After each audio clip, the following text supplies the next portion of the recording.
Hey everybody, JC here. Today we're going to be going over the best player on every MLB team.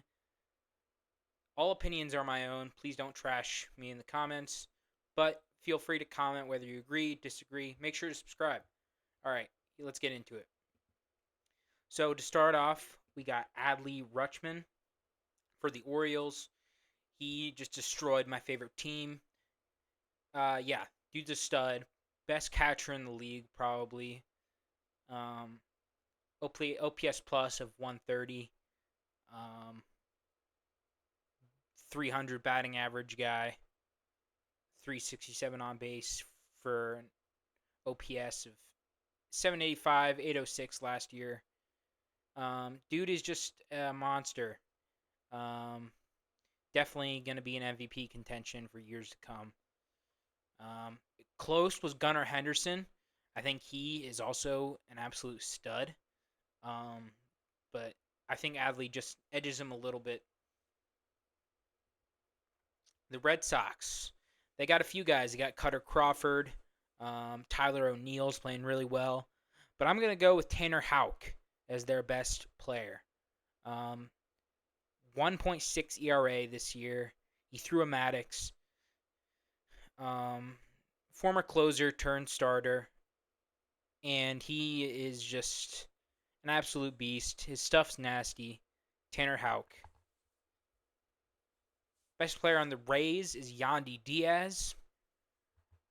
Although he's struggling this year, last year was great as an on base machine. Um, Last year, I think he had the best on base percentage in baseball. Um, like I said, struggling this year, but I think he's the best player on the Rays. The Yankees, this one was very tough. And I repeat myself, very tough. But I decided to go with Juan Soto. Juan Soto, people have compared him to um, Joe DiMaggio, Babe Ruth. I mean, he's just a stud. He's him. Um, Aaron Judge, also him. Also had one of the best seasons in baseball history. But if you were to ask me who would I take Soto or would I take Judge right now? I'm taking Juan Soto, man. I know, weird debate for a guy who's been traded twice versus Aaron Judge, but I'm taking Juan Soto as the best player on the Yankees. Rounding out the AL East, this one was also controversial because he's been struggling so much recently. But you just can't ignore the 2022 season that he had, 2021 or 2022. I'm going Vladdy Guerrero Jr. As my best player for the Toronto Blue Jays. It was, like I said, it was close. Blue Jays have some great players.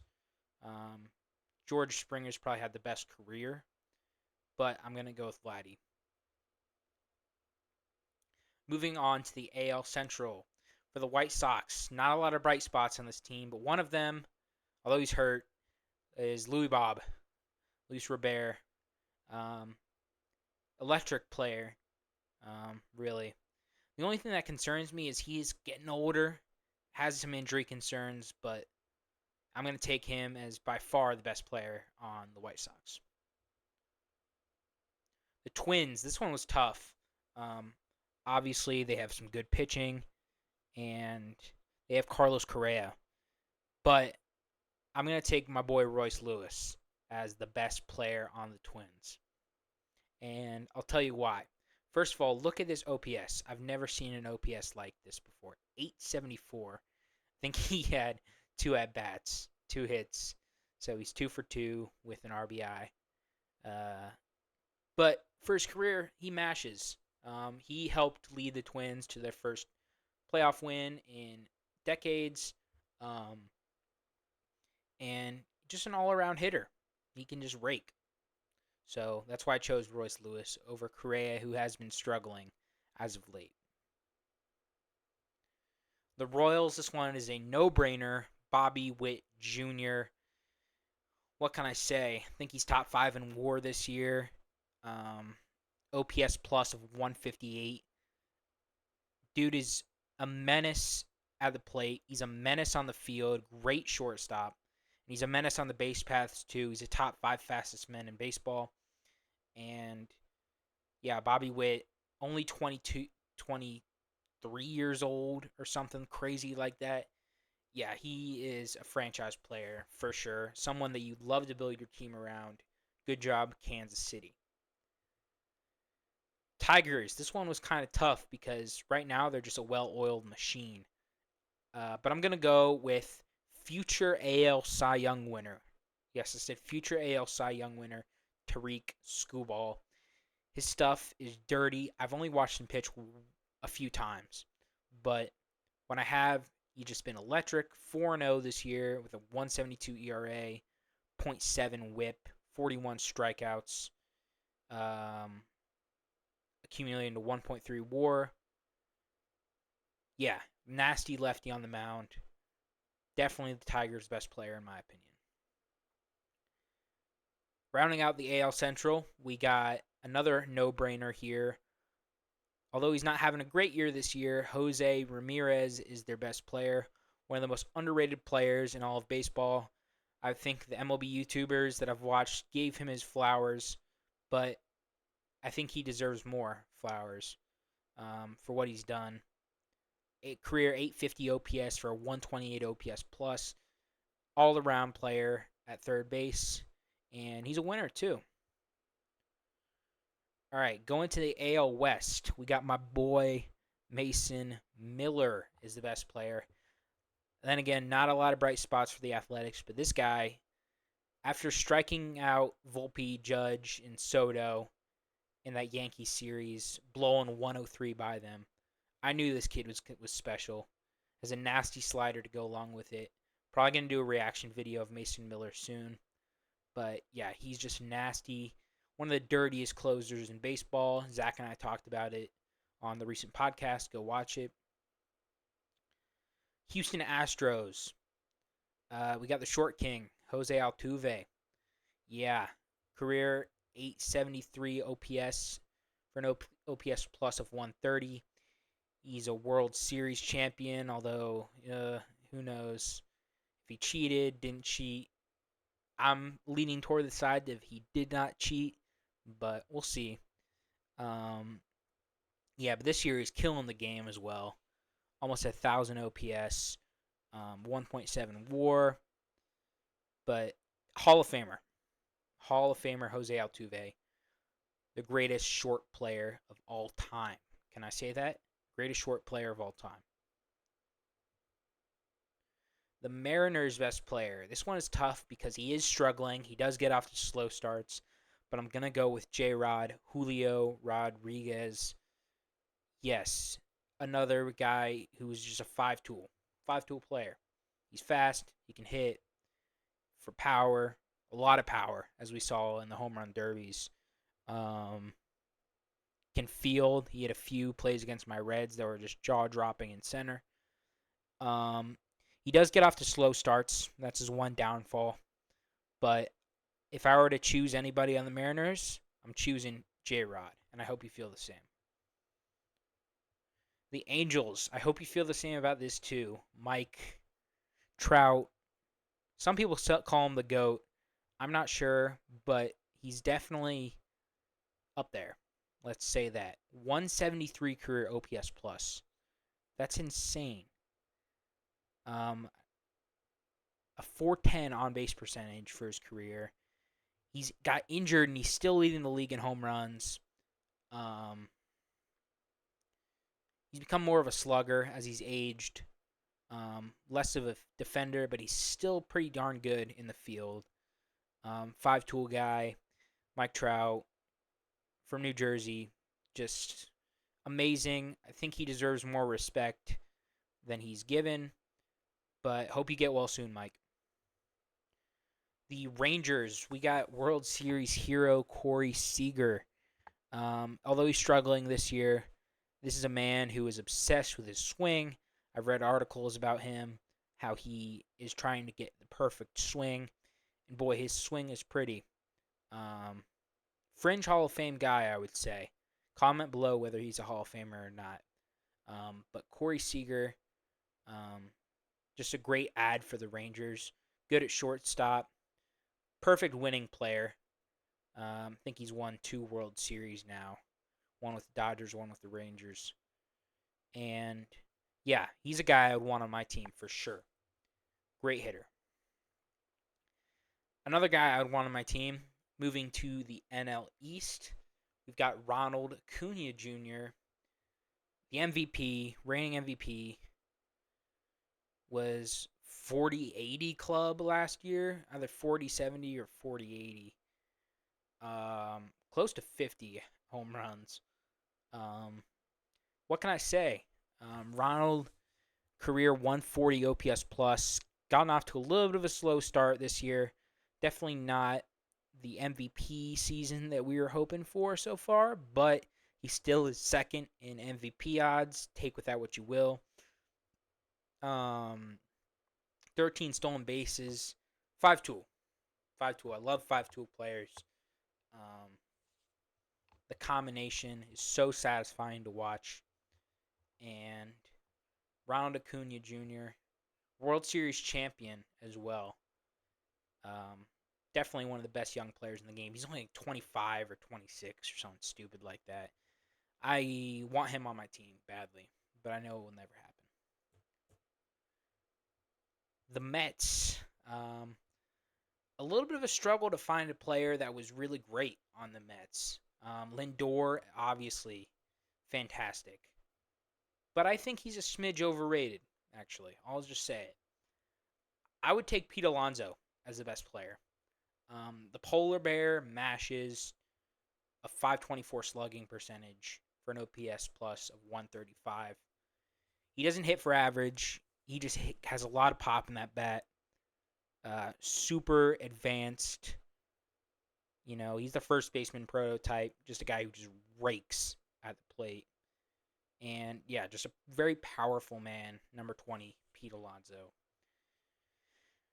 The Marlins, although he's not playing this year, Sandy Alcantara is my best player for the Marlins.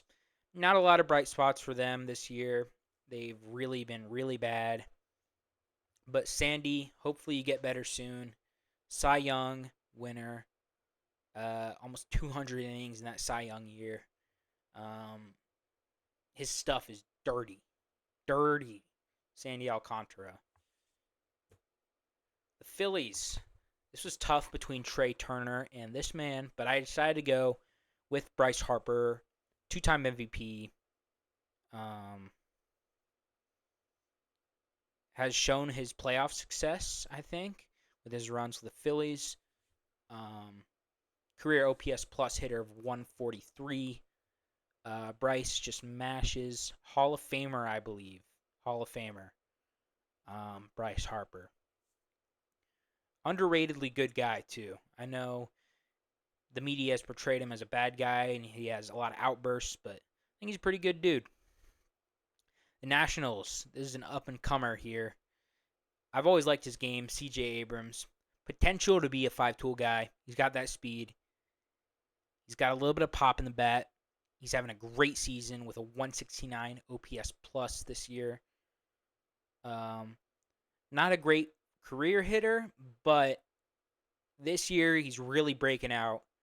Good for the Nationals. They found themselves their cornerstone shortstop, C.J. Abrams. Hope the Nationals get good soon. Moving on to the Central, another breakout star. For my favorite team, Cincinnati Reds, got Elly De La Cruz. Elly, what is there to say? He's a freak of nature. And I mean that in the best way possible. He's a 175 OPS plus this year. He's a 5-tool guy. But some of his tools are extreme. He's got extreme speed. Fastest man in baseball, I think. Maybe. One of the most powerful men in baseball. He launches his home runs with crazy exit velos, crazy distances, crazy arm speed. He throws the ball at like 100 miles an hour across the diamond. Yeah, and he's finally learning his plate discipline. That's what I'd love to see about Elly. Already 19 stolen bases. He's on pace for like 100.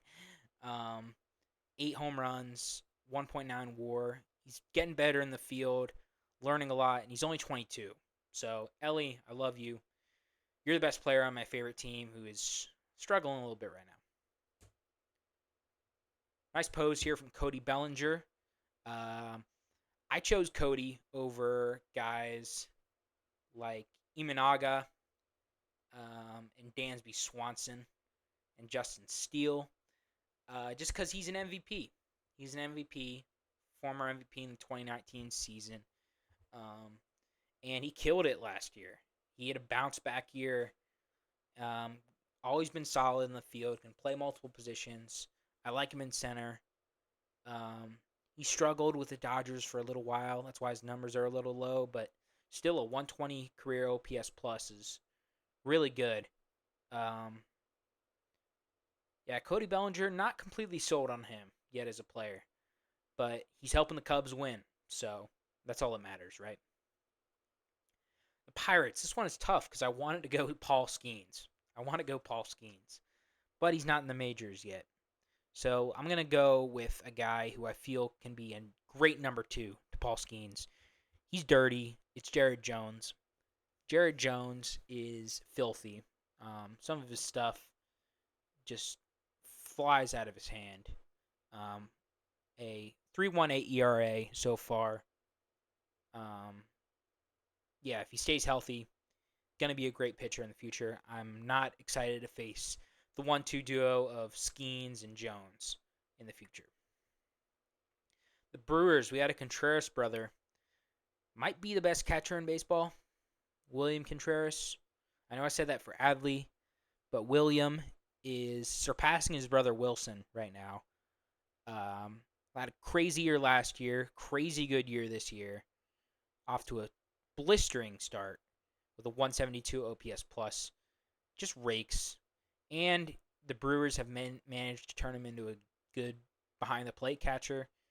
And side note, these uniforms are a little bit nicer than I originally thought. So, credit to them. The Cardinals, even though he has not had a good year this year, and people might knock me for not taking Arenado, I'm taking Paul Goldschmidt. Yes, Paul Goldschmidt, former MVP. Yeah, I take MVPs on my team any day of the week. Doesn't matter if you won it 10 years ago or 5 years ago or even 2 years ago, as in Goldschmidt's case. Just a great hitter, really solid at first base, 142 OPS plus guy. Just a guy that you can count on, whether he's on the Diamondbacks or his career with the Cardinals, to just rake and rake and rake. That's Paul Goldschmidt. Unassuming guy, but I think deserves more attention. Moving on to the final NL West for the Giants. The Giants are a good team, man. They're just consistently solid. I'm going to go with Logan Webb, another guy who's been underrated but consistently solid. A career 3.38 ERA, 2.98 ERA this year. He's been just killing the game for a while now, and I wanted to show some love to Logan Webb, who I think is the best player on the Giants. The Rockies, tough here. I'm giving a 94 OPS plus hitter the nod here, but Ryan McMahon has been killing the game this year.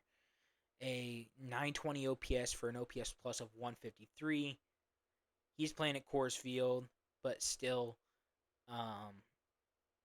he just bangs the ball around, and solid defender as well. Definitely not Nolan Arenado over there. They probably still wish they had him, but McMahon showing some promise. Just beats out Ezekiel Tovar. The Diamondbacks, this one was tough. Corbin Carroll is awesome, but Ketel Marte, I think, is a smidge more awesome. Switch hitter, OPS plus of 151, 2.4 WAR.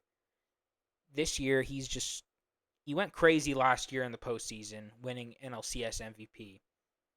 And he's going crazy right now. Good fielder, can play multiple positions. Love Ketel Marte. And love the Diamondbacks. The Padres, smooth bat flip from Fernando Tatis Jr. Had a bounce back year after a steroid suspension. Still struggling a little bit at the plate, but I mean, 142 career OPS plus is nothing to scoff at. 5-tool guy. Uh, People might knock me for choosing him over Manny Machado, but Manny did not have a great year last year. Tatis was better than him last year, and I think Tatis will be better than him this year. Uh, Amazing right fielder. The transition from shortstop to right field, I can't imagine it working as well as it did. But Fernando, I like him. He's a polarizing player, but I like him. Fernando Tatis. And finally, the most controversial one on the list, the Dodgers. I'm taking Shohei over Mookie, guys. I'm taking the $700 million man. He has, I mean, it's just the hitting and the pitching that just do it for me. And even as a hitter, I mean, look at these stats from this year: 187 OPS plus, as he's just a hitter. That doesn't factor in that he's the clutchest pitcher in the league too. That's from a Foolish Baseball video. Um, but yeah, great hitter, great pitcher, Shohei Ohtani. Hope the whole gambling thing gets better so he can really lock in because, yeah, when he's at his best, he's one of the top 5 hitters and the top 5 pitchers in baseball. It's insane. That's why I give him a slight edge over Mookie, although still like to have Mookie on my team. That is it for today. Um, Thank you so much for watching. If you enjoyed, please hit subscribe. More videos coming out soon. Thanks so much. See ya.